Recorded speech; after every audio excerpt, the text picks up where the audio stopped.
Queridos, nós queremos nesta manhã continuar a falar com a igreja acerca do tema que nós propusemos desde a semana passada, né? Guarda a que horas estamos da noite. E esse tema é um tema sugerido lá no livro de Isaías, como eu já falei para vocês, capítulo 21, versículo 11, de uma cena interessante, porque são apenas, salvo engano, 2 versículos em que trata dessa frase. E como eu já disse outra vez, é difícil nós entendermos com clareza qual é a razão dessas palavras, de maneira prática, né? Direta, de maneira pragmática. Quando você lê uma profecia do Antigo Testamento, você sabe a que se refere, né? O que se queria dizer com a profecia. Esse é um trecho um tanto complicado, não há consenso na maioria dos estudiosos, mas de todo modo nós podemos extrair o mínimo possível de entendimento e aplicar a nós. Haja vista que essa é uma profecia, eu imagino, que já deve ter se cumprido lá para o lado do Antigo Testamento. Por isso eu estou sempre justificando o fato de eu ter tomado essas palavras como tema, porque vocês sabem, né, na era dessa ágora digital, que é a internet, todo mundo fala o que quer, fala como quer, e não é fácil. Então, para aparecer pessoas dizendo bobagem aí, então eu vou me precavendo de todos os modos para diminuir os atentados que a gente sofre, né, na internet. De todo modo, o texto diz: sentença contra do mar, gritam-me de Seir. Guarda, a que horas estamos da noite? Guarda, a que horas? Respondeu o guarda: vem amanhã e também à noite. Se quereis perguntar, perguntai, voltai, vinde. Bem, o que nós podemos extrair do primeiro versículo lá em cima, que vai ser a tônica, né, daquilo que nós queremos trazer como encargo para a igreja? Primeiro, que nós temos ali a presença de um guarda, ou que seja uma sentinela. Sentinela ou guarda é aquele que está de prontidão, que está de vigília, enquanto todos estão dormindo. A Bíblia, quando fala da noite, por exemplo, ela fala daqueles que dormem e daqueles que se embriagam. Então a noite ela é caracterizada basicamente por aqueles que estão dormindo e, portanto, não têm condições de saber o que está acontecendo, e fala daqueles que estão embriagados, porque muitos se embriagam na noite, e se estão embriagados também não têm condições de discernir alguma coisa. Mas entre os que dormem e os que se embriagam, aparece a figura do atalaia, né? Do guarda, daquele que está ali de vigia, vigilante, observando, olhando os acontecimentos, para que na hora certa possa dar o brado certo, o aviso correto, chamar a atenção, trazer uma palavra profética. E portanto está lá a figura do guarda, desse atalaia, que está de prontidão, e este é aquele que tem um olhar claro ou esclarecido. É o caso dos profetas, sejam profetas do Antigo Testamento ou profetas do Novo Testamento. E saibam disso, há profetas no Novo Testamento, tá? Alguns dizem: não, mas a Bíblia diz que o último profeta foi João Batista. É o último profeta do Antigo Testamento, né? Ele é o último dos profetas que encerra a era do Antigo Testamento, mas não quer dizer que após ele não há mais profeta. Afinal, o que foi João, no caso o apóstolo de Cristo, que nos legou o Apocalipse, se não for profeta, ninguém mais é profeta. Então, se João que escreveu o Apocalipse não é profeta, então pode parar, né? Até porque os 2 grandes livros proféticos da Bíblia é Apocalipse e Daniel. Você vai retirar logo o apóstolo João como profeta? Não há sentido. Bem, de todo modo, o fato é que, seja o profeta do Antigo ou do Novo Testamento, o profeta não é aquele que fica entregando o recadinho de Deus para as pessoas. Porque Deus mandou falar isso para você. Mandou falar o quê? Você tomar muito cuidado, porque os dias são difíceis. Para de bobagem, quem é que não sabe disso? Olha, Deus está mandando te dizer que você está passando por uma luta. Aí, quem é que não está passando por luta? Todo mundo está numa tribulação ou outra.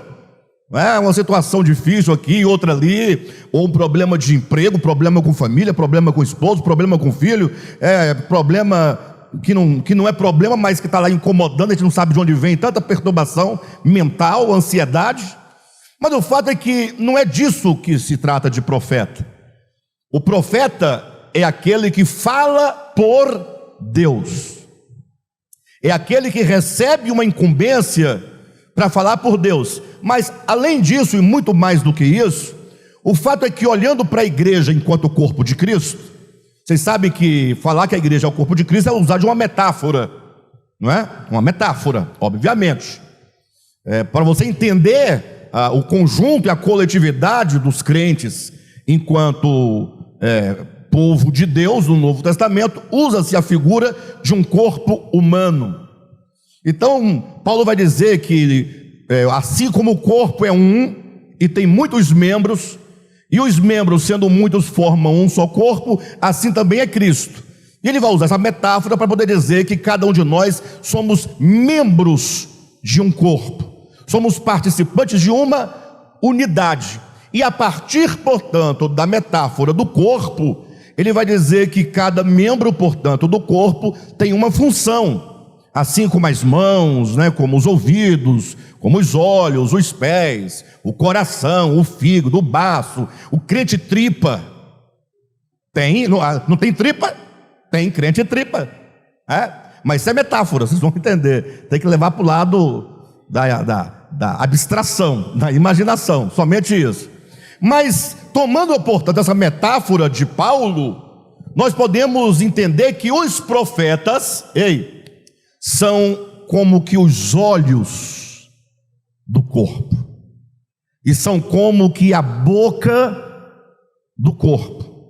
Por quê? Ora, porque afinal, os olhos é aquele que enxerga, ou seja, todo o meu corpo está andando à luz dos olhos.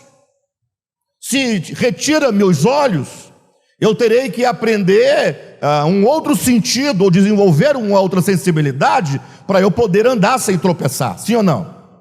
Então, os olhos iluminam todo o corpo, os olhos dirigem todo o corpo. Portanto, no corpo de Cristo há alguns que são olhos, ou seja, são atalaias, são guardas, são profetas. Por quê? Porque enquanto muitos dormem e outros se embriagam, o atalaia está o quê? Na vigília, acordado. Ele enxerga, ele percebe. E porque ele enxerga e ele percebe, ele tem que agora dirigir esse corpo como os olhos dirigem o corpo. E o modo de os olhos, portanto, dirigirem o corpo é falando. Por isso que ele também é a boca. Então agora os profetas se levantam, cada qual no seu tempo, para quê?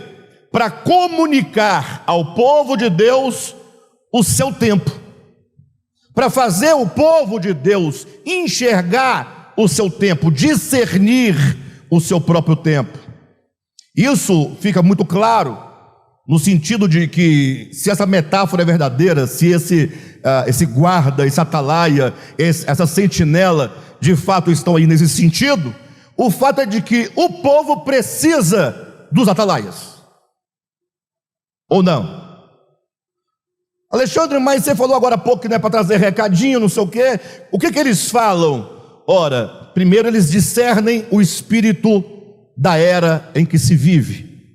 Então, o profeta, ao lado do apóstolo, ou partindo do apóstolo, porque o apóstolo, desculpe-me eu trazer tanta informação, mas talvez seja importante compreender isso. Os apóstolos são aqueles que estabelecem as bases doutrinais da verdade de Deus. São aqueles que entenderam a verdade de Deus revelada na pessoa de Jesus Cristo. Estou me referindo aos 12 apóstolos do Cordeiro, perfeito? Não a qualquer outro. E agora eles, como diz Paulo em 1 Coríntios capítulo alguma coisa, capítulo 3, né?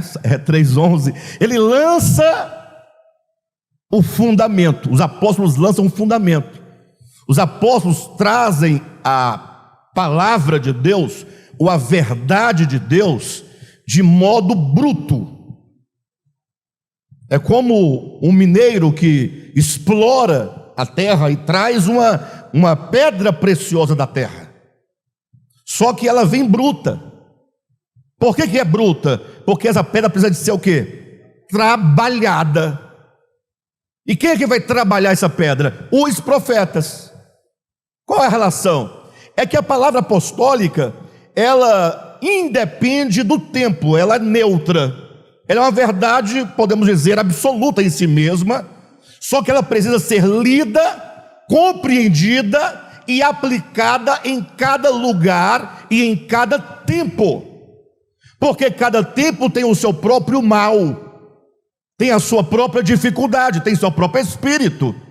Então o profeta é aquele que toma essa palavra do apóstolo ou dos apóstolos e agora explicam e aplicam essa palavra no tempo em que ele vive.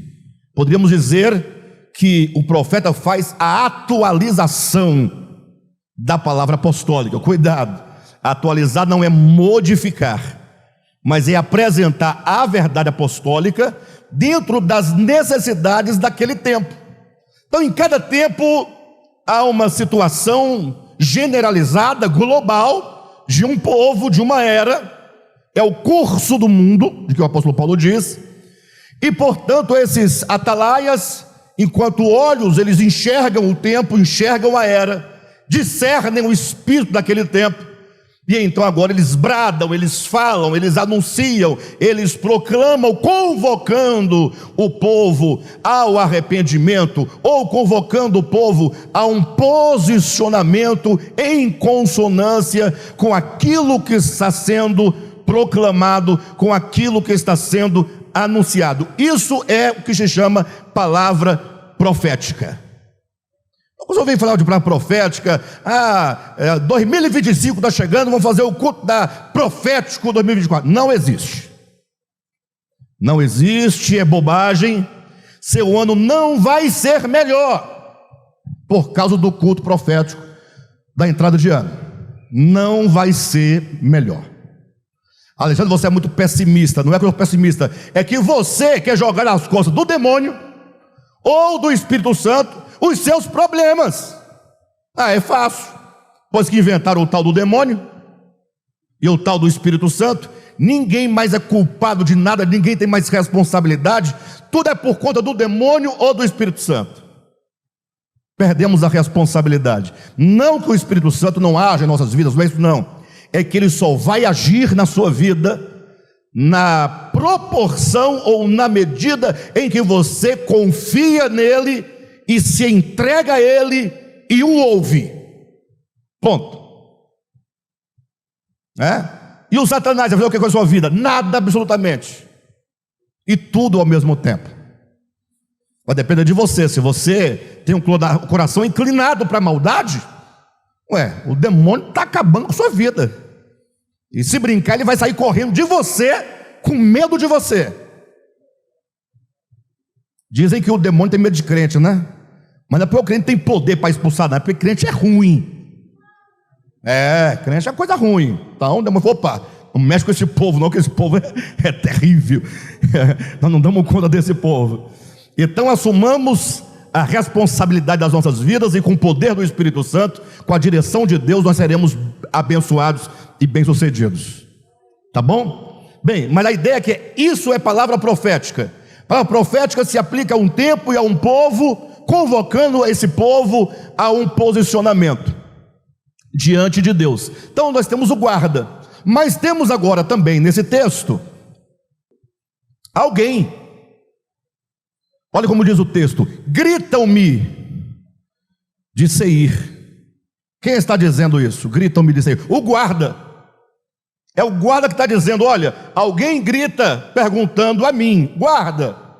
Alguém passa e olha para o guarda e sabe que o guarda é atalaia, que o guarda é profeta, que o guarda tem visão, que o guarda tem orientação, tem direção, e está pronto ali para responder. e ele pergunta: a que horas que nós estamos da noite? E um dia que Deus nos dê a condição, a graça, não vai ser no domingo, eu imagino, de repente no retiro, se Deus nos dirigir para esse caminho, eu quero falar sobre a noite para os irmãos, numa perspectiva maravilhosa, partindo daquele texto lá de Jesus, que ele diz: venha, façais a obra de Deus enquanto é dia, porque vem a noite enquanto ninguém poderá trabalhar.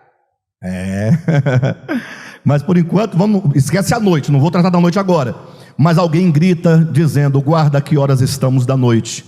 E portanto esses dois pontos, aquele que grita, aquele que pergunta, aquele que questiona, e o guarda que tem a condição de responder. É só isso desses textos que eu queria trazer para os irmãos, no sentido de que hoje, ou desde a semana passada, eu estou dizendo: irmãos, a que horas que nós estamos da noite?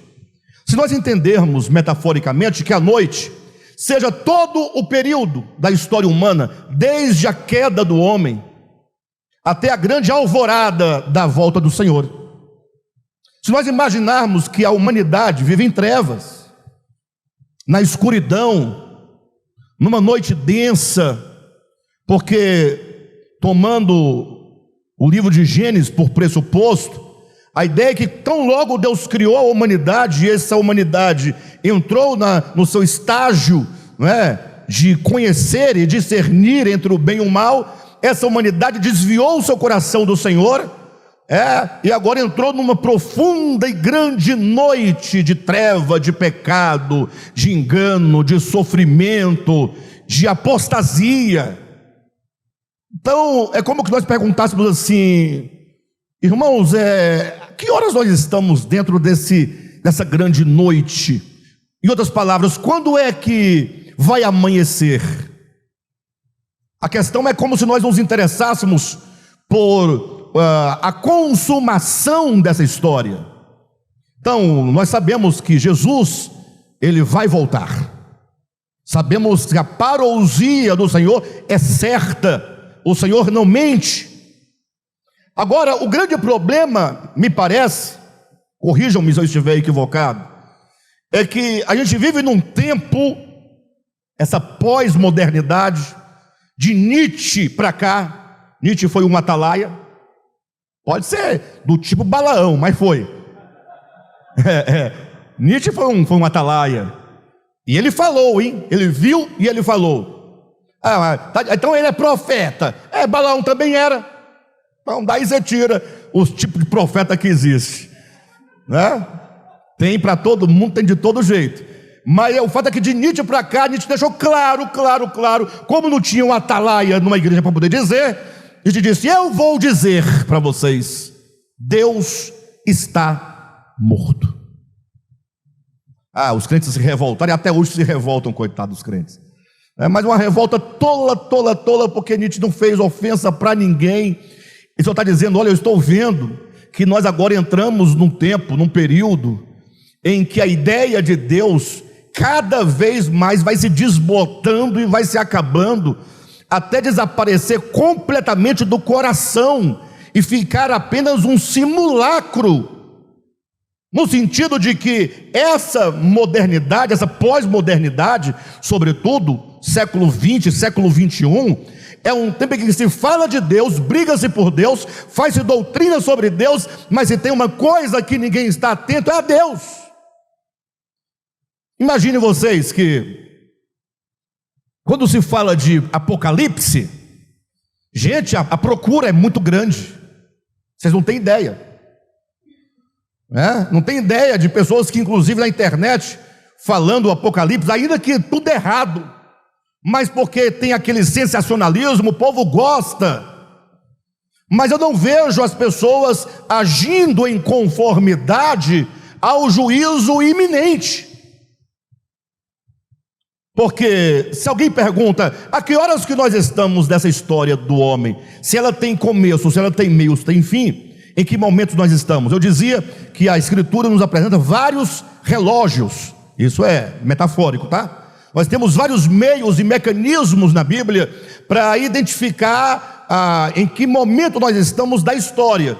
Porque a partir do momento que a Bíblia nos apresenta profecias, e essas profecias vão se cumprindo e vão acontecendo, você vai se situando onde você se encontra, sim ou não? Não nos dá, é claro, o direito de definirmos, marcarmos o dia e a hora da vida do Senhor. Não é isso, cuidado. Mas só para você saber que não é tempo mais de nós simplesmente ficarmos levando a fé e a vida cristã de um modo sem atenção. Não, é hora de nós começarmos a buscar a Deus verdadeiramente. Mas entenda, buscar a Deus é legítimo, é do coração, não é? Cuidado, porque eu tenho visto muito, mas muito mesmo, pessoas que de repente, do nada, dá um estalo nele, aí ele vira crente, aqueles crentes chato. De uma vez, eu olho,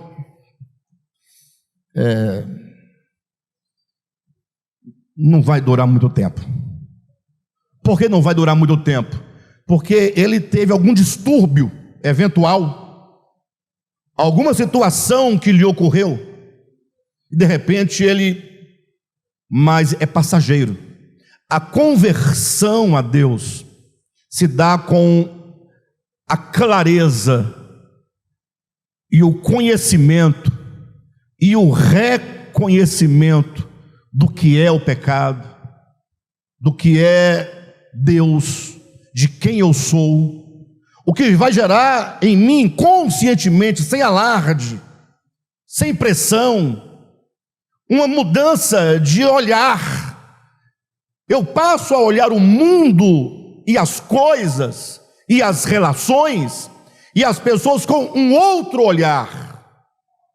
Independentemente das pessoas, do que elas pensam, do que elas fazem, quando acontece com você, a sua vida muda. E isso é perpétuo, porque não foi só um instante, não foi uma emoção, não foi um problema que lhe aconteceu. Não, houve uma transformação de consciência, uma expansão de consciência. Questão de ser. Logo, o fato é que, vejo hoje em dia, que nós, por mais que nós ainda nos reunamos, a gente congrega, a gente ajuda, a gente oferta, tudo isso, mas me parece que nos falta entender o tempo em que nós estamos vivendo. Por isso eu trouxe como relógio, para tentar nos situar dentro dessa linha do tempo, as 7 festas de Israel.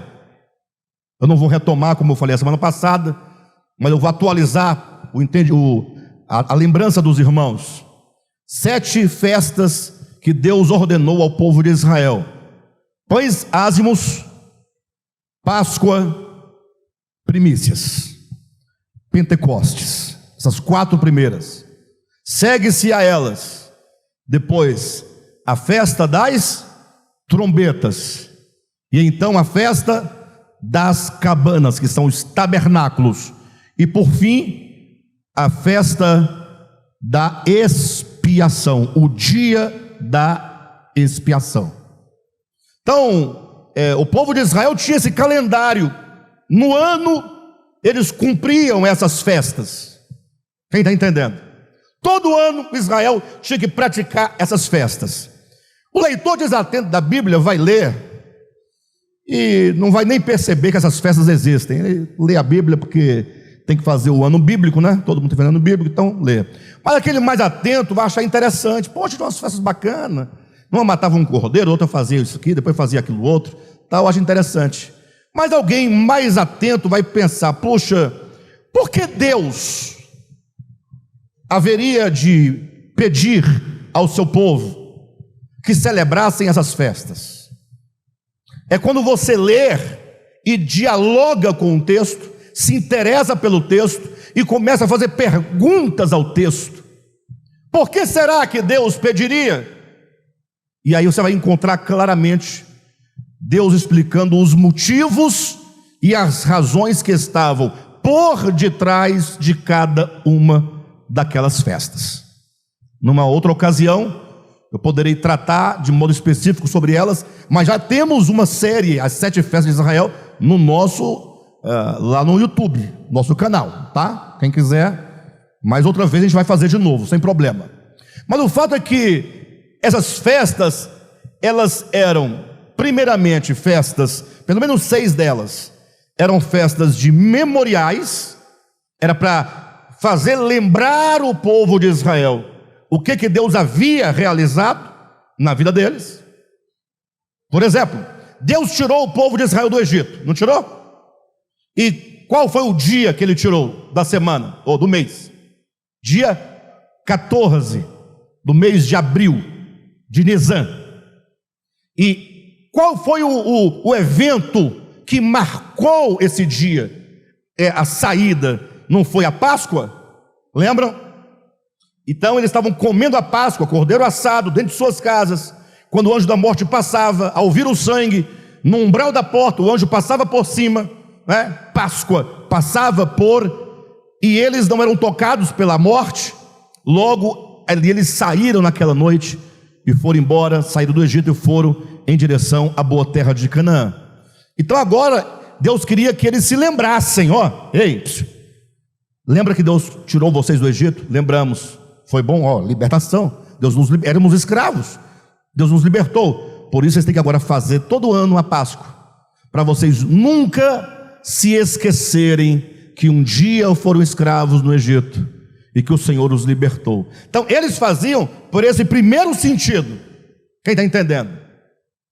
Só tem um detalhe: como o povo de Israel vivia no Antigo Testamento, ou na época das sombras e figuras, aquela libertação que eles experimentaram, aquele Egito do qual eles saíram, e aquela Páscoa que marcou aquele evento, eram símbolos de um outro Egito, de um outro cativeiro e de uma outra libertação, dos quais nós também participamos.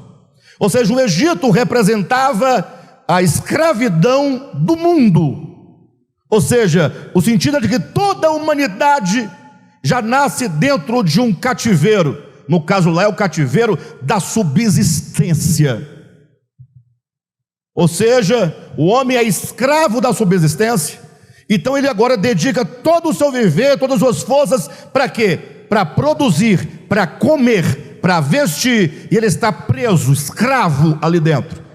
Logo, como Israel também foi cativo em outros lugares, como por exemplo a Síria e também Babilônia, cada um desses lugares vão representar um tipo de escravidão, né? A escravidão do pecado, no caso da Síria, a escravidão da religião, que é em Babilônia, e a escravidão do Egito, que é da subsistência. São 3 mundos, ou 3 aspectos do mundo que escravizam o homem. Mas aí Cristo vem para quê? Para libertar o homem.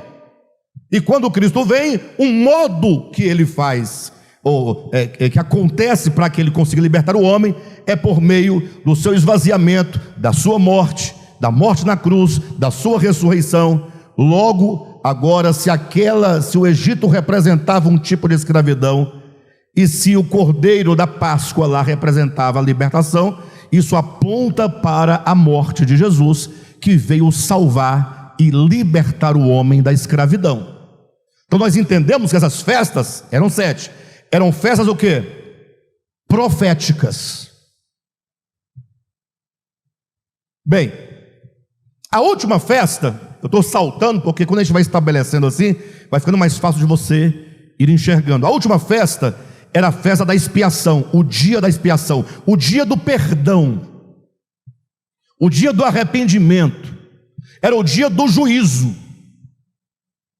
Então naquele dia, todo mundo de Israel, imagine, tinha que estar de jejum. Era um sábado cerimonial, ninguém fazia absolutamente nada nesse dia, ninguém comia, ninguém bebia. Era um dia de tristeza, era um dia de angústia, era um dia de medo. Por quê? Porque era o dia em que o sumo sacerdote haveria de comparecer diante de Deus, representando todo o povo. Ou seja, o povo tinha que oferecer sacrifício pelos seus pecados, para que Deus pudesse então receber da mão dos sumos sacerdotes e então liberar o perdão para o povo. Diz o texto que se alguém tivesse algum pecado não confessado, não tratado, o sumo sacerdote, coitado, aquele que foi representar o povo, morreria lá dentro. E agora, e o medo de ele morrer lá dentro e o povo começar a morrer aqui fora? E começar, então era um dia de muita angústia, de muito medo e de muita tristeza, porque a tristeza era símbolo do arrependimento. Eles ficavam assim, tristes, né? Para ver se Deus não desconfiava de nada, fingindo. Mas é verdade, é igual hoje, não mudou nada, pessoal, não mudou nada. Hoje em dia, quando a coisa começa a apertar, o camarada já corre para, né, os irmãos e tal. Para, bobagem. É porque está apertado. Quando desapertar, você esquece de novo. Seu problema não é Deus, o problema é você. Só que você finge que gosta de Deus, que gosta dos irmãos, por quê? Porque está apertando. Aí você está com medo, corre para lá. Eu me recordo de uma situação, já aconteceu umas 10 vezes aqui, mas é interessante. Quando caíram aquelas torres gêmeas lá em 2000 e não sei quanto, lá nos Estados Unidos, pai, tinha um irmão que tem tempo que não aparecia. Quando caiu as torres, ele correu, chegou na igreja com a Bíblia na mão, cabelo bem penteadinho, tomou um banho, estava lá, e eu nunca tinha visto com Bíblia na mão. Já tinha visto sem Bíblia. Eu estranhei, né? O que foi, irmão? Ele falou, você não está sabendo? Eu falei, não, o que foi? Aquelas torres que caíram lá. Eu falei, o que tem? Jesus está voltando. Eu falei, mas se estiver voltando, não é para você correr para cá que vai resolver, não. Não se resolve o problema de uma vida inteira num dia. Ou resolve? O problema de uma vida inteira vai requerer uma vida inteira para você tratar, ou pelo menos tentar resolver, porque é difícil. São coisas aqui dentro, presas, guardadas, que estão já sedimentadas, endurecidas. Bem, de todo modo, o fato é que essas festas, sendo, né, proféticas, a última falava do dia do juízo. Logo, se você tem a Páscoa enquanto a morte de Jesus, a anterior a esta seria a festa dos pães asmos, é a encarnação do homem perfeito, do homem sem fermento.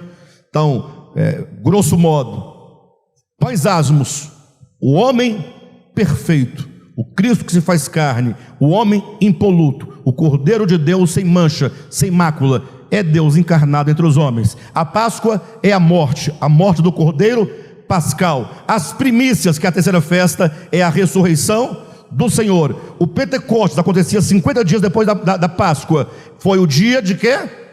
Seria o dia de recolher todo o restante da seara, que acontece em Atos 2, que começa ali a grande colheita de almas humanas. É a pregação do Evangelho para colher o trigo, colher o cereal, colher tudo para Deus. Se Cristo era as primícias, era o molho das primícias para ser apresentado a Deus, então os homens que vão sendo trazidos para o reino de Deus são o restante da seara sendo colhida. Por isso que no Apocalipse vai aparecer lá a colheita da seara, a colheita da vindima, a colheita das primícias, está tudo lá representado. Então nós estamos hoje vivendo lá na quarta festa daquelas 5, daquelas 7. Então, se elas representam profecias que se cumpriram no tempo, fala, puxa, o Cristo já se fez carne, já passou a festa dos pães asmos. A Páscoa já passou, Jesus já morreu no tempo e na história. E ele já ressuscitou, já passou a festa das primícias. O Pentecostes já há 2000 anos a era pentecostal. Eu creio, aí é nesse ponto que eu digo que eu creio que nós estamos já bem no finalzinho, porque já vão 2000 anos e logo nós já começaremos, se é que já não estamos ouvindo alguma coisa, os primeiros toques de trombetas da quinta festa.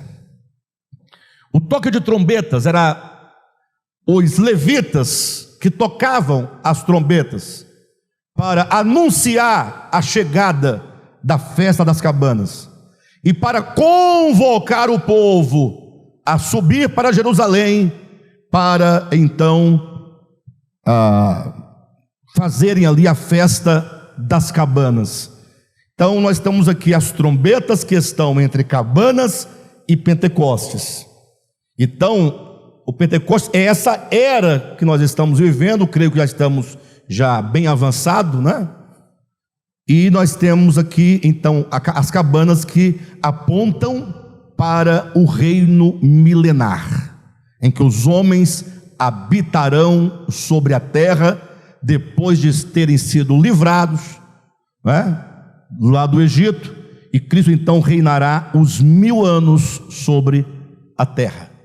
Ou seja, mas para que o milênio aconteça, tem que acontecer outros eventos, tais como a apostasia, tais como o surgimento e manifestação do homem da iniquidade, que é o anticristo, e tem que acontecer também, sobretudo, a grande tribulação, e então a vinda ou a parousia do Senhor, e então vem o milênio.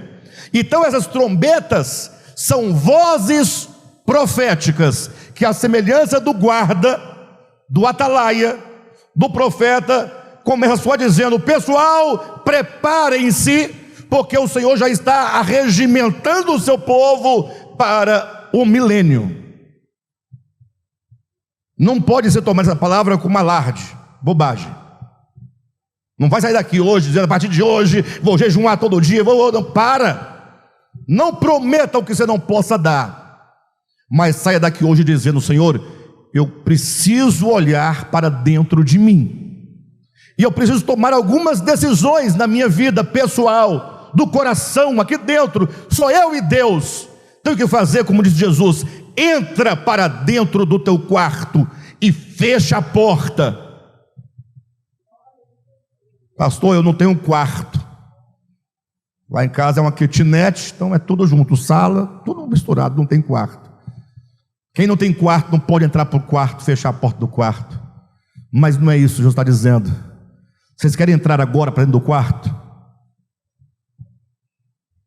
Então, entra para dentro de você, mas enquanto a porta estiver aberta, você tem dificuldade, porque você vai misturar o quarto interior com os outros cômodos exteriores.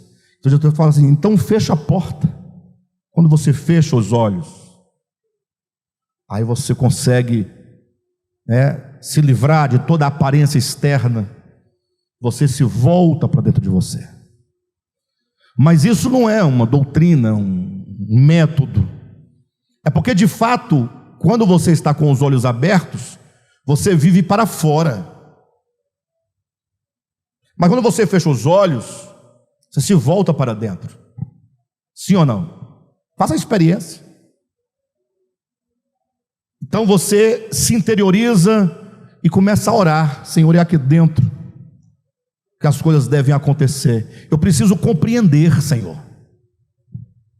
Infelizmente é necessário dizer, mas na última quarta-feira, salvo engano, teve uma pessoa, não me recordo agora, alguém falou para mim: Alexandre, olha, vou ser sincero para você, nós éramos aqui um número de 6 pessoas, 7 pessoas na quarta-feira. A pessoa falou: rapaz, isso aqui tinha que estar cheio de gente, pelo menos a igreja tinha que estar aqui dentro, devar, pelo menos, no mínimo. Por quê? Ora, afinal, nós estamos falando de quê, afinal? Tem aquele que não pode mesmo. Só que nós estamos esquecidos do tempo em que nós íamos para a igreja na segunda-feira à noite, na terça-feira à noite, na quarta-feira à noite. Na quinta não tinha culto, mas tinha uma reunião. Bateu uma reunião para decidir algumas coisas. Na sexta tinha culto. No sábado, se não tinha culto, a gente ia visitar o da igreja. Estou mentindo? E no domingo, escola dominical, 9 da manhã, e até 11h30. Acabava com a leitura do relatório da escola dominical. 15 para meio-dia, estava acabando. E almoçar 2 horas tinha evangelismo. 2 da tarde tinha evangelismo. Você ia, eu ia, nós íamos.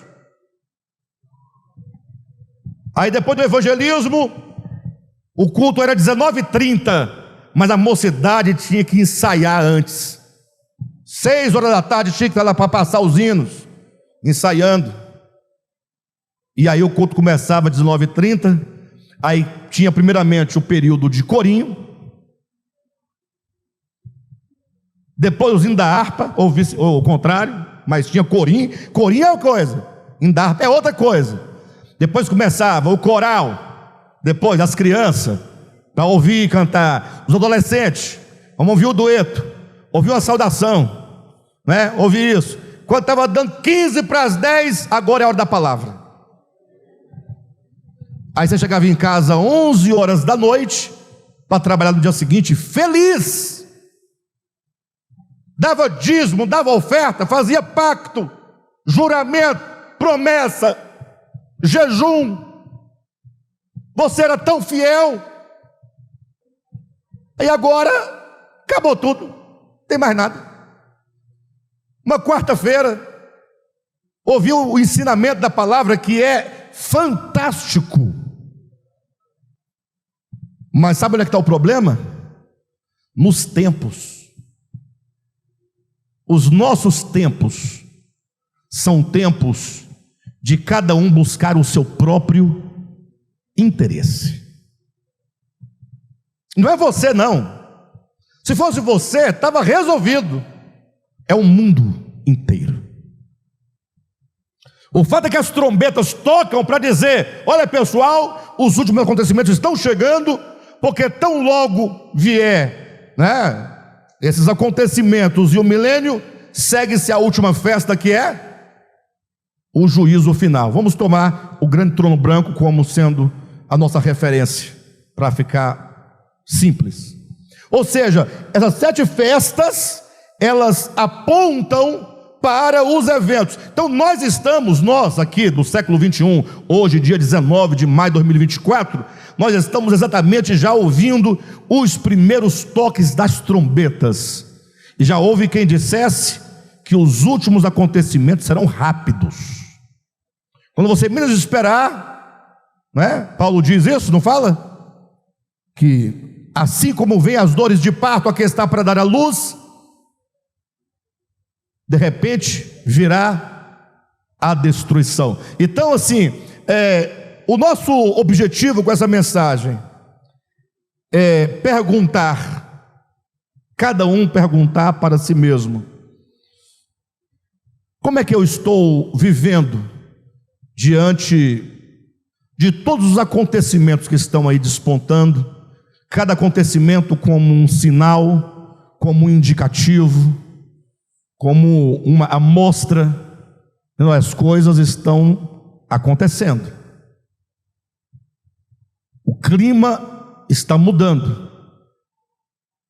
Lugares onde não tinham sofrimentos dessa natureza, está tendo. O que nós precisamos de fazer? Qual deve ser a nossa postura frente aos últimos acontecimentos?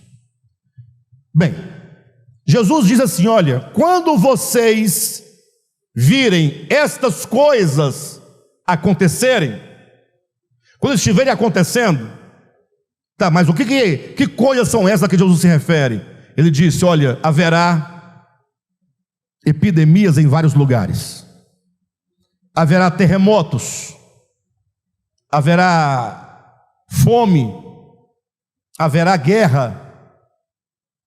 Aí você fala assim, é porque nós ficamos sempre procurando uma maneira de resolver as coisas, porque a gente não quer se resolver, aí queremos dar uma justificativa. Alguém diz assim: Alexandre, já observou que epidemia existe desde o começo do mundo? É verdade, tem razão. Guerra existe desde o início do mundo? É verdade, com razão. Fome, desde o início do mundo. Terremoto, desde o início do mundo. Ou seja, sempre foi assim. Ora, que tipo de profecia é essa que diz que vai acontecer o que sempre aconteceu? A pessoa fala: está vendo aí? Eu estava certo, até o Alexandre concorda comigo. É porque você não entendeu uma coisa, meu querido. Quando você estuda as profecias, você vai observar que as profecias, sobretudo as do Apocalipse, elas vão sendo colocadas de modo progressivo. Você vai encontrar, por exemplo, os 4 cavalos do Apocalipse. Em seguida você vai encontrar os selos do Apocalipse. Depois você vai encontrar as trombetas do Apocalipse. Depois você vai encontrar as taças do Apocalipse. Por que trombeta? Por que selo? Por que taça? Por que cavalos? E quando você vai lendo, o que você observa lá? Que referem-se basicamente às mesmas coisas. Razão porque acabou que surgiu aí uma linha de interpretação, né, falando dos 7 círculos. A leitura que se faz dizendo, não, na verdade, os selos e as taças é uma coisa só. Eles falam, lê para você ver. É porque é como se estivesse num círculo, aí você vai repetindo, só para... Mas deixaram de observar uma coisa, que quando começam os cavalos, e lá fala da fome, da guerra, da morte, né? Lá diz que eles saem por toda a terra, os cavalos, levando essa mensagem, não é, que não é um evangelho, não é uma boa nova, mas é de destruição em massa das pessoas, da natureza, da criação, da obra que Deus realizou, criou. Eles saem para disseminar a miséria e a angústia sobre a terra. Aí você vai observando, quando chega nos selos, os selos diz, olha, isso vai alcançar a 1/3 parte da terra. Aí você começa numa situação localizada, aí vai depois para 1/3 da terra, até chegar em toda a terra. Ou seja, aquilo que outrora acontecia de modo pontual em determinados lugares, que é o que sempre houve, tende a se intensificar, e aí ocupando mais espaços, até chegar a uma calamidade global. Então ninguém está isento de nada, absolutamente. No Brasil não tem terremoto. Não tem mesmo. Mas lá no Ceará, em vez em quando, dá uma tremida. No Rio Grande do Sul agora andou tremendo, e o povo ficou morrendo de medo agora, no Rio Grande do Sul. E basta ter qualquer terremoto fora aqui da América do Sul, mais próximo, a depender da intensidade que daqui do lado, ataca aqui também. Quantas vezes acontece um maremoto e você vai sentir os efeitos do outro lado do oceano? Porque são ondas de propagação. Então, a depender, a terra treme, a terra toda balança. E já está escrito em Isaías que a terra vai cambalear como um bêbado. Então Deus falou, quando vocês virem essas coisas acontecer, a pergunta que eu faço é, você percebe que as coisas estão mudando?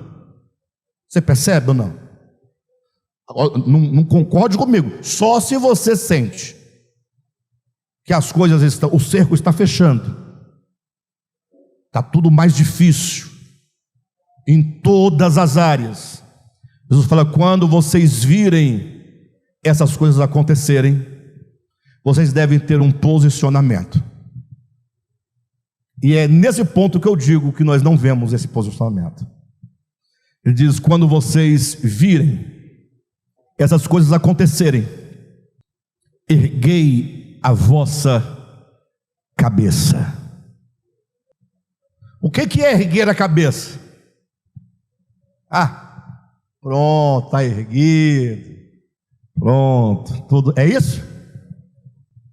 Quando vocês virem todas essas coisas acontecerem, ergam a vossa cabeça, exultai.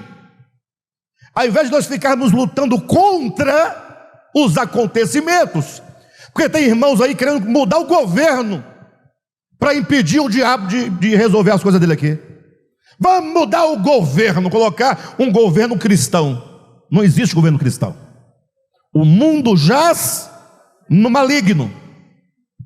O Brasil, enquanto nação, jaz no maligno. Estados Unidos, enquanto nação, jaz no maligno. Não é sem razão que os verdadeiros cristãos aguardam pelo reino e manifestação do reino de Jesus Cristo. Ele é o rei. E é Ele que vai reinar nessa terra para trazer justiça, paz e equidade. Não adianta querer colocar nenhum, porque afinal a esperança de Israel e a esperança da igreja é pela manifestação do reino dos céus sobre a terra. Aí nós vamos fazer campanha para isso não acontecer. Temos que lutar contra a apostasia, contra isso. Não! Quando você vir que as coisas estão acontecendo, erga a sua cabeça e diga: glória a Deus, hosana nas alturas. Sabe o que quer dizer hosana?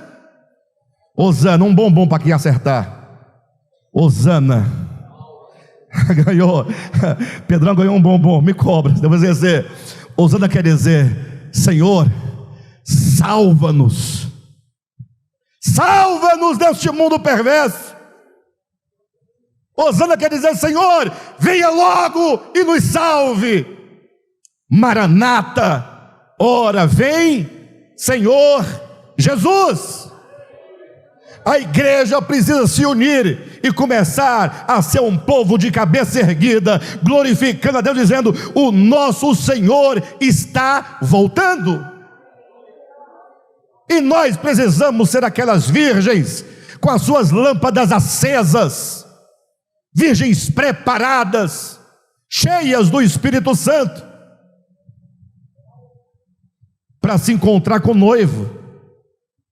Homens, servos fiéis, que cumprem com seu ministério com verdade.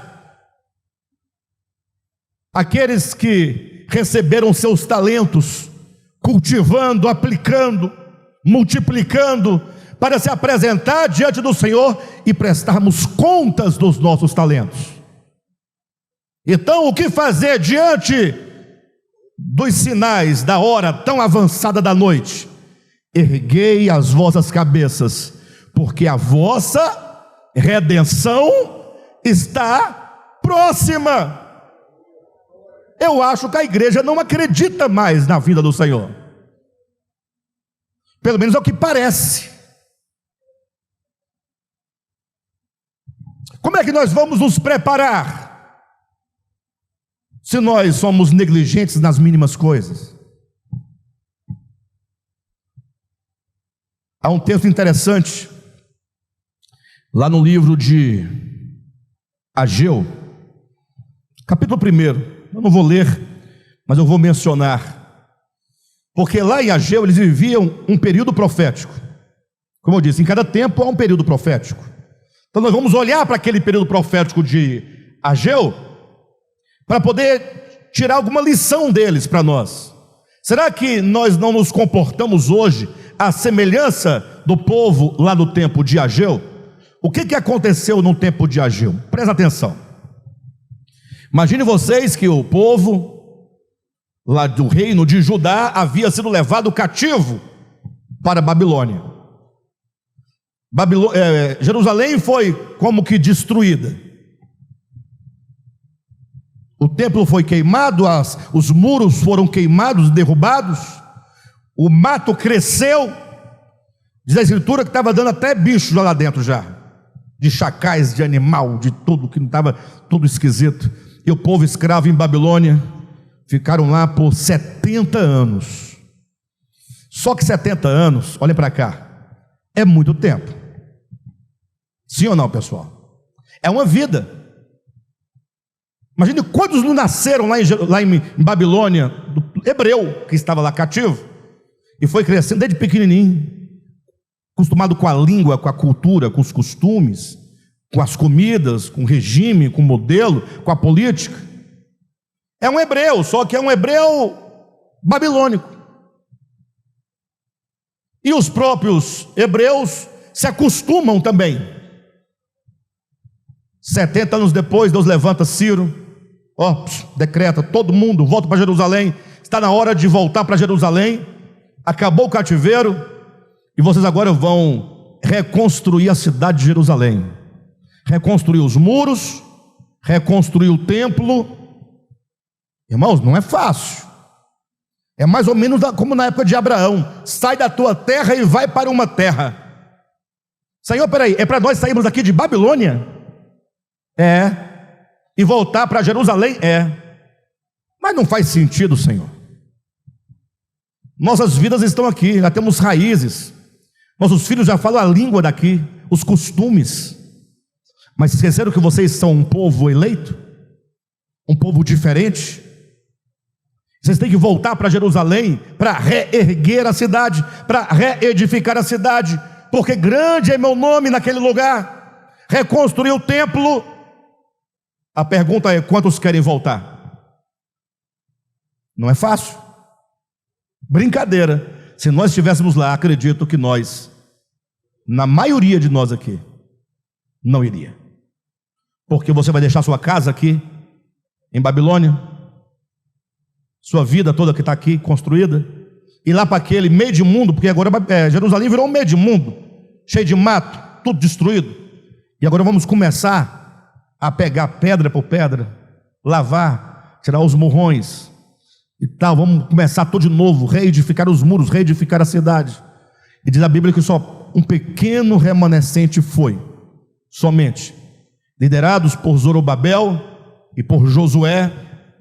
E agora estavam ali eles tentando reconstruir os muros. E era um problema porque tinha muito saque, muitos inimigos. Como é agora lá no sul está aquele problema? Onde tem um problema desse, os saqueadores vêm, os malfeitores chegam. Então diz a Bíblia que eles tinham que ficar vigiando e trabalhando por causa dos inimigos. E ali diz a Bíblia que tinha velhos, anciãos, que havia visto Jerusalém e o templo antes de ser destruído, e agora eles aqui tentando, lavando as pedras para reconstruir, lembrando do templo passado, como era maravilhoso, e eles choravam vendo a situação. Aí Deus vai levantar alguns profetas nesse contexto, porque tem que haver alguém que enxerga a situação e proclama para o povo dizendo: vocês têm que fazer alguma coisa. A minha casa está em ruínas, falando em termos de Antigo Testamento, e tem que reconstruir aquilo lá. Aí Deus levantou vários profetas, eu vou me firmar só num, foi Ageu. Ageu olhou e começou a observar como é que eles estavam vivendo, tanto lá em Babilônia, quanto em Jerusalém, sobretudo em Jerusalém, porque eles haviam reconstruído o muro, mas ainda faltava reconstruir o quê? O templo. Só que aí falou: não, peraí, calma, os muros é mais importante, porque é a nossa proteção. Aí falou: não, vamos agora construir as nossas casas primeiro, o templo deixa para depois. Justo ou não? Fala a verdade. Justo, tá bom? Não tem problema. Primeiro a nossa casa de Deus, depois. Quem está entendendo? Vamos dizer que seja justo. Vamos pensar com o pensamento pós-moderno, nietzschiano, tudo bem. O problema é que a nossa casa nunca acaba de ser construída. Coloca lá Ageu capítulo 1. Nossa casa nunca acaba de ser construída. Esse é o problema. O problema não é nossa casa, o problema é a desculpa que nós arrumamos para não edificar a casa do Senhor. No 2º ano do rei Dario, no 6º mês, no 1º dia do mês, veio a palavra do Senhor por intermédio do profeta Ageu a Zorobabel, filho de Salatiel, governador de Judá, e a Josué, filho de Josadaque, o sumo sacerdote, dizendo: qual foi a palavra do Senhor que veio para esses dois que representavam, estavam à frente da restauração de Jerusalém? Assim fala o Senhor dos exércitos: este povo diz. Gente, incrível como que esse texto é um texto lá da era pós-exílica, antes de Cristo, por volta lá do 400 anos antes de Cristo, e hoje faz todo sentido, porque a história é a mesma. esse povo diz. O que o povo diz? Não veio ainda, olha a solenidade, não veio ainda o tempo em que a casa do Senhor deve ser edificada. Não é tempo ainda. Ou seja, deixa para depois, né? Porque na nossa vida particular e na nossa vida coletiva com a comunidade, as coisas de Deus ficam sempre para depois. Segue adiante. Veio, pois, a palavra do Senhor por intermédio do profeta Ageu, dizendo: acaso é tempo de habitardes vós em casas apaineladas, enquanto esta casa permanece em ruínas? Porque eles disseram que não era tempo, né, de edificar a casa do Senhor. E acaso é tempo? Ou seja, olha para o tempo e me responda se é tempo de nós estarmos habitando casas apaineladas, enquanto a casa que é a casa do Senhor, esta casa que é o templo, permanece em ruínas. Vamos atualizar esse sentido aqui? Vamos lá. Quem tem vida própria aqui? Trabalha, tem casa, ou paga aluguel, ou tem casa própria, paga IPTU, tem esposa, tem marido, tem filhos, tem que pagar a escola, tem que pagar o carro, não tem ou não tem? Vamos planejar uma viagem. Viajar é bom, né, irmãos?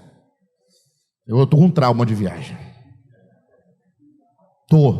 Mas Deus vou vencer. Mas o fato é que planejar uma viagem, poxa, irmãos, tudo isso é muito bom, muito bacana, muito belo. Ninguém é contra a edificação da sua vida, da sua casa, dos seus negócios. O problema é que existe uma casa em ruínas. Lá em Ageu era o templo. E hoje, quem é o templo do Senhor? Somos nós. A nossa casa espiritual, o templo espiritual, somos nós, igreja. Só que nós não estamos atentando para a ruína em que se encontra a nossa vida espiritual. Ou seja, nós estamos preocupados com as nossas casas, com a nossa vida individual, e a casa do Senhor, que é o templo do Senhor, que é a nossa vida espiritual, está como? Essa é a grande pergunta. Tem mais alguma coisa aí para frente? Deixa-me ver. Ora, pois assim diz o Senhor dos Exércitos: considerai o vosso passado. Tendes semeado muito e recolhido pouco. Ou seja, enquanto você estiver vivendo em busca da satisfação da sua própria vida pessoal e individual, vida essa que não atenta para a vida espiritual, a sua vida é assim, olha: semeia muito e recolhe pouco. Sabe o que significa isso, pessoal? Como é que você semeia muito e recolhe pouco? É Deus castigando? Não é não. É porque não há muito que baste. Porque quanto mais você tem, é pouco. Mas semeaste muito, recolhido pouco. Comeis, mas não chega para fartar-vos. Porque você fala: não, eu só vou comer, eu me fartando, eu vou cuidar da obra de Deus. Conversa fiada, não vai. Você não farta, não acaba nunca.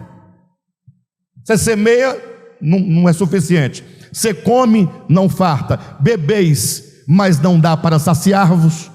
Olha aí, Francisco, está aí, ó.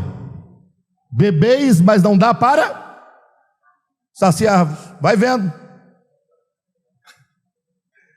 Chiquinho, não é fácil não. Está aí, ó. Vestivos, mas ninguém se aquece. Ou seja, a sua vida não se resolve nunca. Por quê? O texto continua: Mas, e o que recebe salário, recebe-o para pô-lo num saquetel furado. Ou seja, vai encher quando? Nunca. Ou seja, as nossas satisfações nunca serão alcançadas, nunca estaremos satisfeitos. Queridos, eu não sei o que vai acontecer para nós podermos sair da situação em que nos encontramos. Eu não estou aqui querendo nada dos irmãos, assim, exigir nada de manifestação de nada, mas assim, enquanto ministério, a ideia é, eu, Alexandre, preciso olhar para dentro de mim e verificar qual é a minha condição, a minha situação, para você poder entender um pouquinho só. E eu já estou encerrando, eu buscando alguma coisa para encerrar essa mensagem, me veio ao coração, eu tentei fugir, escapar, mas não teve jeito. Eu fui levado para João capítulo 5, porque ali em João capítulo 5, você pode colocar aí, por favor, Henrique, é um episódio muito intrigante, porque ele fala basicamente de uma experiência que a maioria de nós vive. Vamos lendo para vocês entenderem. Passadas essas coisas, havia uma festa dos judeus, e Jesus subiu para Jerusalém. Então o texto começa para cima ou para baixo? O texto é para cima ou é para baixo? Vocês têm dúvida? É positivo ou negativo? Nós temos que ler, volta lá, por favor. Nós temos que tomar o espírito do que está sendo dito. Você tem que crescer com o que está crescendo e diminuir quando diminuir a potência. Passadas essas coisas, havia uma festa em Jerusalém, e Jesus subiu para a festa. Ah, que maravilha! Todo mundo para a festa. Festa é coisa boa. Festa é coisa boa. Então havia uma festa em Jerusalém. Em Jerusalém, cidade de Deus, nos termos lá dessa transição Antigo-Novo Testamento. Estava lá o templo, todo mundo, o sacerdote. Só tinha gente boa, escriba, fariseu, saduceu. Só gente, gente santa, gente bacana, né? Dava o dízimo, os cordeiros, chega, tremia, matando o bicho para oferecer o sangue para Deus, como se ele bebesse sangue, e o pau está quebrando.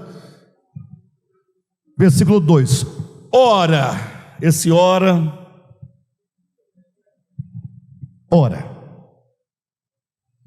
havia, ou existe ali, junto à porta das ovelhas, um tanque. Volta no versículo 1. Havia uma festa. Versículo 2. Havia um tanque. Ora, existe ali, ou havia ali, junto à porta das ovelhas, um tanque, chamado em hebraico Betesda, o qual tem 5 pavilhões. Betesda quer dizer casa de misericórdia. Para cima ou para baixo? Quando é que você fala misericórdia? Vai ter uma festa, misericórdia. É assim? Não. Vai ter uma festa, ali é para ter um pavilhão. Se você vê o que tem nesse pavilhão, misericórdia. Misericórdia é para baixo. Você tem que ir sentindo. O Espírito da palavra tem que nos alcançar. E este tanque tem 5 pavilhões. Segue. Nestes pavilhões jazia uma multidão de enfermos, cegos, coxos e paralíticos. Perfeito ou não? Então olha para mim. Havia em Jerusalém uma festa. Havia um tanque chamado Casa de Misericórdia. Na festa, o povo está fazendo o quê? dançando, cantando, bebendo, né? Tá, maravilha. Mas no tanque, também em Jerusalém, as pessoas estão enfermas, cegas, coxas, paralíticas. Juntando essas duas imagens em Jerusalém, nós temos um quadro perfeito. Porque, por um lado, a ideia de Bíblia, de igreja, de comunidade, as profecias, voz profética, a volta do Senhor, isso é uma maravilha. Isso nos empolga. O Senhor está voltando, a sua palavra está se cumprindo e tal, aquela festa, aquela alegria. O problema é que há um tanque, e neste tanque há pessoas enfermas. Como pode conciliar duas coisas aparentemente antagônicas e, embora paradoxais, harmonizam-se? Vive ali numa tensão a festa e o tanque. O tanque é a realidade interior, a festa é a aparência exterior. Aparentemente estamos numa festa, maravilha. Como é que você está? Maravilha, firme, firme em Jesus, na rocha. Glória a Deus. Oh, rapaz. Glória a Deus. Agora, e o tanque? A vida interior. Irmãos que não conseguem caminhar. Vocês não pensem que com o advento da internet facilitou os irmãos deixarem de congregar. De fato, pragmaticamente sim. Mas é só a desculpa. Existe uma doença que não permite que caminhemos. Queridos, com todo respeito e amor aos irmãos que não podem congregar, porque tem uns que não podem, tem o que fazer. Mas é muito diferente estar sentado nessa cadeira ou estar em casa vendo um vídeo. Com todo respeito aos irmãos e com tristeza, porque alguns não podem mesmo. Mas em casa é cômodo. Primeiro, porque em casa a metade da atenção vai ser dividida com outras coisas. Para de bobagem. Está lá de cirola, dentro de casa. Deitado, de cirola. Aí cochila, porque está deitado. E culto também faz o povo dormir, né? O que não faz dormir é BBB, jogo de futebol. Isso aí não dorme, não tem como. Falar de Jesus dá um sono gostoso, profundo. Mas aí levanta para pegar um suco na geladeira. Isso se não for para pegar uma cerveja. Não, se eu estiver mentindo, me fala.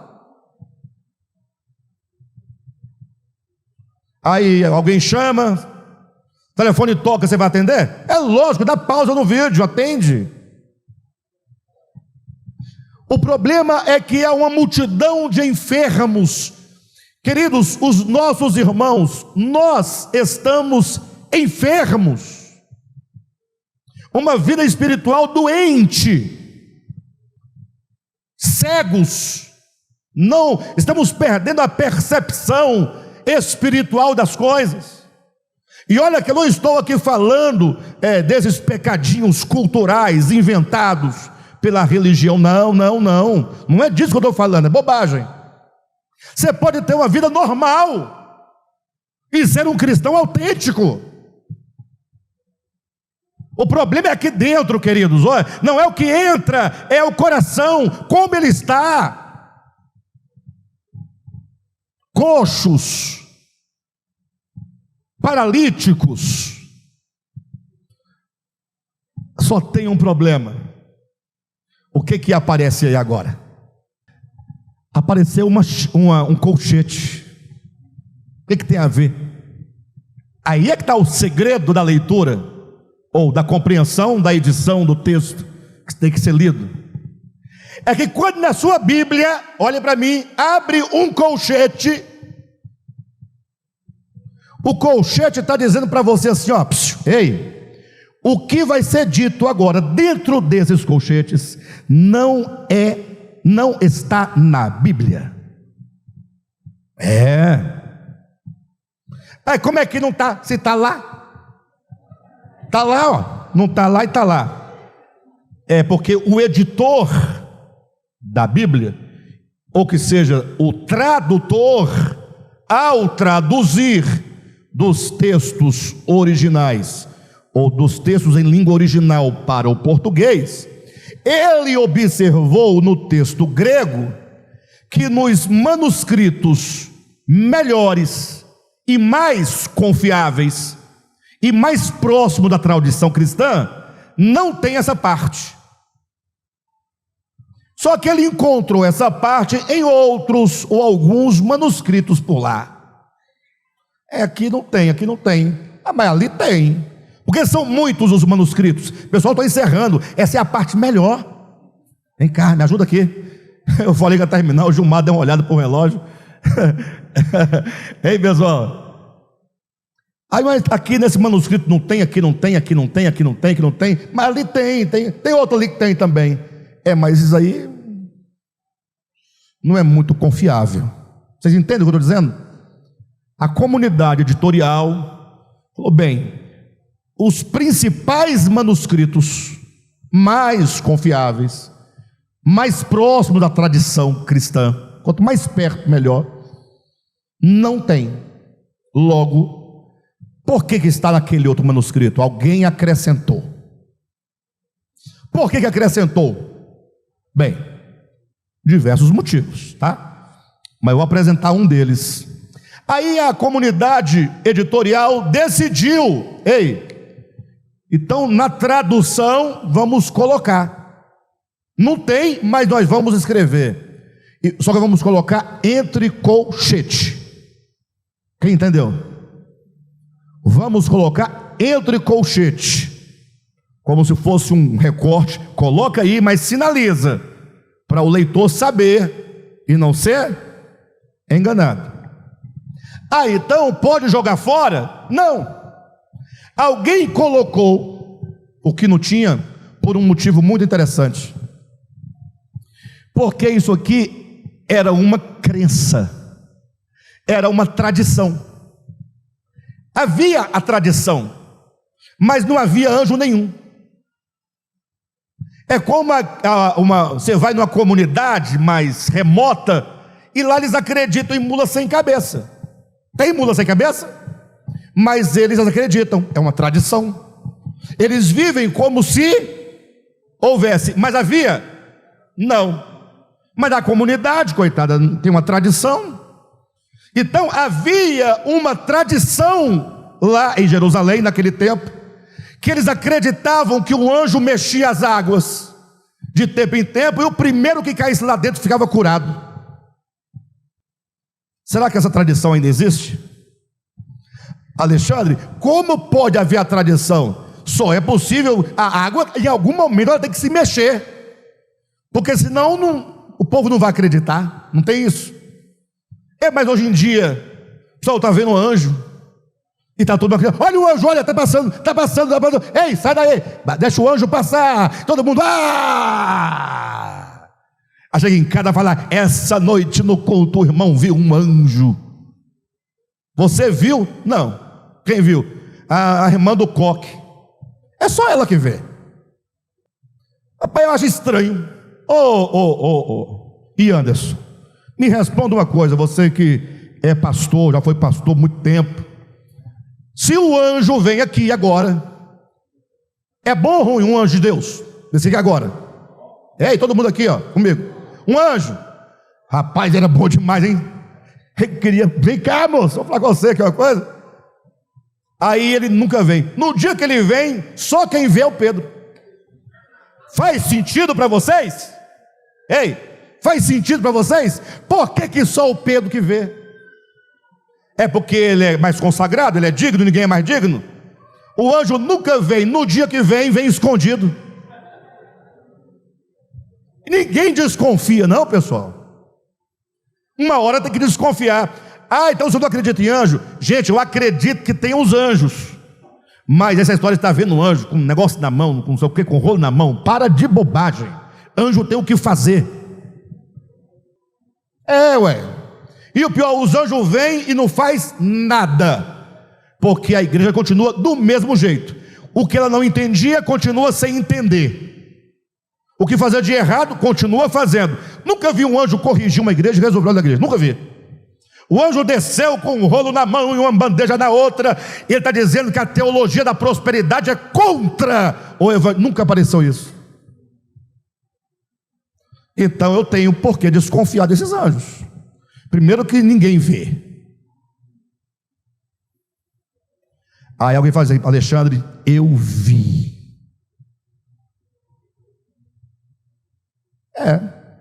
A gente vê o que a gente quer. A depender da sua vontade, você vê demônio, você vê Deus, você vê macaco, você vê tudo. Cachorro. Crente fica procurando as coisas para ver. Aí, quem tiver em casa qualquer dia, sozinho, apaga as luzes da casa e liga só uma vela. Não, faça o teste. Se você estiver em casa sozinho, desliga tudo e acende uma vela. Aí você fica andando com a vela dentro de casa, ó. Quando você vê a sua sombra crescendo atrás de você, dá um medo. Dá ou não dá? A partir desse momento você vai ver tanta coisa. É o seu medo. Tem nada. Bobagem. Então as expectativas que nós geramos nos faz ver muita coisa. Havia uma tradição lá em Jerusalém, que eles achavam que de tempo em tempo descia um anjo, movimentava as águas. Então qualquer movimentozinho nas águas, opa, tá descendo, já passou, já foi embora. Eu saí, devia ter em vez em quando tinha um lá, mexia a água assim rápido e saía, né? Opa, mexeu, já foi embora. É rápido demais, é muito rápido. Vocês não estão preparados para a bênção. Mas o problema é esse, esperando. Esse é o problema, esperando. Ou seja, o pessoal está doente, está enfermo, a igreja está enferma, a igreja está doente, cheia de manco, de tudo, fazendo o quê? Esperando. Você está esperando, vai morrer esperando. Não, uma hora vai vir um anjo e vai resolver meu problema. Não vai. Não vai. Vai. Então vai, continua. Aí vai aparecer os pastores pentecostais. Não vai. Não vai. E você sabe que não vai. Sabe. Você sabe que a igreja vive um ciclo vicioso de atividades e dinheiro. Atividade, dinheiro, atividade, dinheiro. É para isso que a igreja serve. Atividade, envolver os membros, dá cargo para eles, levanta presbítero, pastor, diácono, missionário, traga oferta, traga o dízimo, traga dinheiro. Não pode parar, a roda não pode parar. Aí chega alguém e fala que não vai, o anjo não vai sacudir água, mas não vai. Aí, então por que eu vou dar meu dízimo? Não vai. Ou seja, se você está esperando um milagre, não vai acontecer na sua vida. Pronto, agora não vai acontecer um milagre na minha vida. Este milagre de que você vai ficar 38 anos, prostrado, tem 38 anos na igreja, prostrado, doente, dizendo: uma hora o Senhor me liberta. Tem gente assim ou não tem? 38 anos, um dia o Senhor me liberta. Eu fico desconfiado desse Deus. Eu fico. Por que desconfiado? O Gilson está aí, 38 anos, sentado nessa cadeira aí, onde ele está agora, dizendo: um dia o Senhor vem. Aí quando chegar amanhã, ele fala: hoje pode ser meu dia. Não foi. 1 ano, 2 anos, 10 anos, 20 anos, 30 anos, 38 anos, ele teria morrido lá, esse camarada aqui, ó. Mas de repente, quem chega? Jesus. E ele chega e fala assim: tem doente aí? Tem doente aí? Só quem é doente, quem não é? Tem doente aí? Aí Jesus pergunta: está quanto tempo aí sentado aí, doente? Aquele lá tinha 38 anos. Jesus olha e fala assim para ele: você quer ser curado? Olha a simplicidade do evangelho. Você quer ser curado? Aí o cara: não, você não está entendendo, Jesus. É porque é o seguinte, veja bem, ó. De tempo em tempo, e ninguém sabe que tempo é esse, porque pode ser agora, pode ser daqui a 10 anos, pode ficar 100 anos. Eu só sei que ele vem, um anjo vem e mexe a água. E aí? E aí quando mexe, o mais esperto, o mais capaz, que conseguisse jogar dentro da água, quando o anjo mexe, esse, só um, é curado. E os outros? Não são. Vocês acham que Deus tem um plano desse? Coloca 500 doentes, tudo miserável, desgraçado, o cara 38 anos sentado num tanque úmido, que enchia água, todo assado, feridas, fedendo. E Deus falou assim: ó, fica aí, se você der a sorte, a hora que... Jesus fala pelo menos um dia. Não. Mas o anjo não falou. É surpresa, tem que estar vigilante. Que concepção louca é essa? Você acredita nisso? Que Deus fica brincando com o ser humano? Não, Deus faz o seguinte: Deus desce ao mundo, entra no tanque e pergunta: você quer ser curado? Não é porque não tem porquê. Eu não estou perguntando como, eu perguntei se você quer. É a sua vontade, é o seu desejo. Porque se você quiser, eu tenho o poder. Você quer ser curado? Aí o homem ficou assim e tal. Não tem ninguém que me joga. Aquela conversa de crente, sabe? O irmão fulano, ninguém ajuda, ninguém dá uma mãozinha. Aí Jesus fala: você quer ser curado? Ele diz: quero. E agora? Eu quero. Também não basta falar que quer. Levanta. Ah, Senhor, me cura, para que eu possa andar. Não, não é por aí. Você quer ser curado? Quero. Então levanta. Então levanta. Comece a proceder como quem de fato tem o Espírito de Deus dentro de você.